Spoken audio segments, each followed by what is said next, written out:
Cette semaine, Hockey le Magazine a le plaisir de s'entretenir avec Zachary Aymon, gardien de l'organisation du Canadien qui évolue avec les Lions de Trois-Rivières, pour revenir sur son parcours qui l'a mené vers le hockey professionnel. Zachary, d'abord, merci d'être avec nous. Merci à toi. Apprécié. Quand je te parle de hockey mineur, quand je te mentionne ces mots-là, c'est quoi les premiers souvenirs qui te reviennent? Je pense que tu es un gars de Saint-Cyprien. Oui.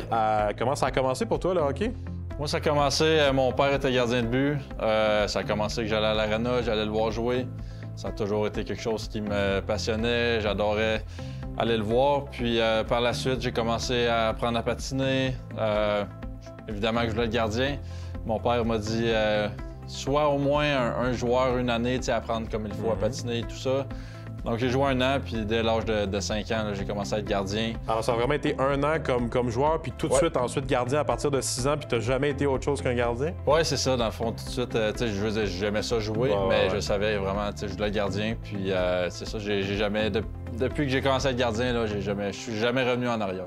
Comment ont été ces années-là quand tu as grandi dans le hockey mineur? Je ne sais pas comment était la réalité à Saint-Cyprien. Est-ce que tu as fait partie des équipes élites? Est-ce que tu as eu à bouger un peu de chez toi pour participer à des équipes d'élite? Comment ça a été?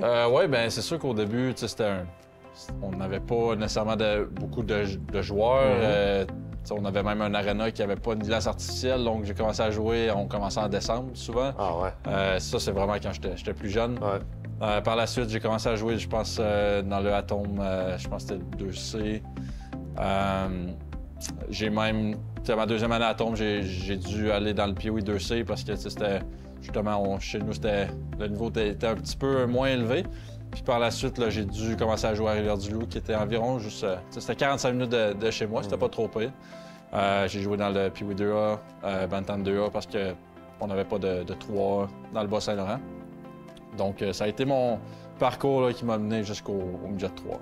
Jusqu'au Midget 3, puis éventuellement même jusqu'à la LHJMQ. Tu as joué avec les Huskies de Rouyn-Noranda en très grande majorité dans ta carrière. Tu as gagné un championnat là-bas où tu avais eu d'excellentes statistiques cette année-là. Qu'est-ce que tu gardes comme souvenir de tes années dans la LHJMQ avec les Huskies? C'est des souvenirs incroyables. Je pense que ça a été, jusqu'à maintenant, probablement mes plus belles années dans le hockey. Le hockey professionnel, c'est vraiment le fun, mais c'est quand même une autre game. Dans le junior, avec tes amis, c'est plus léger un peu. C'est une ambiance qui est différente. Mais c'est sûr qu'une année où est-ce qu'on a eu autant de succès, c'est quand même assez difficile de ne pas avoir de plaisir. Puis comme j'ai dit, c'est mes plus beaux souvenirs. C'est l'année 2019 où vous avez gagné, je crois, avec les Huskies. Je suis certain que tu vas te rappeler de cette année-là. Tu avais été repêché un an plus tôt, en 2018, par les Sharks de San Jose. On se promène quelques années plus tard. Maintenant, tu es ici avec les Lions. Mais qu'est-ce que tu gardes comme souvenir du moment du repêchage puis du début de ton arrivée professionnelle dans l'organisation des Sharks? Premièrement, le repêchage, ça a été une journée inoubliable. C'était un rêve. Quand tu es jeune, tu regardes ça à la télévision. De pouvoir être là en personne, entendre mon nom, ça a été...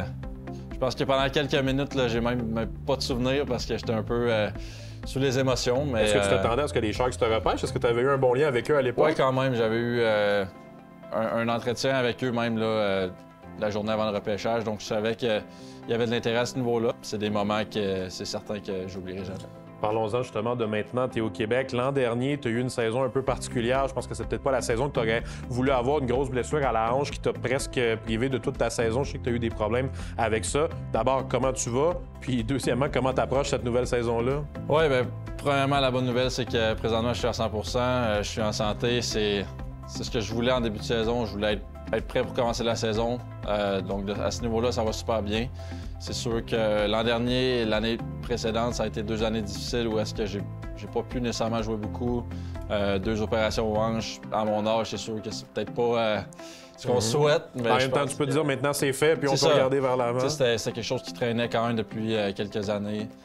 J'attendais un peu. Il n'y a jamais un bon moment, mais tu essaies de savoir quand tu dois prendre cette décision-là. Puis pour moi, je t'ai rendu là. Puis maintenant, je suis content que ce soit derrière moi. Puis je peux un peu recommencer, on va dire, à zéro dans le hockey professionnel. Puis maintenant que je suis en santé, on va y aller une étape à la fois, mais je pense que les chances sont quand même de mon côté.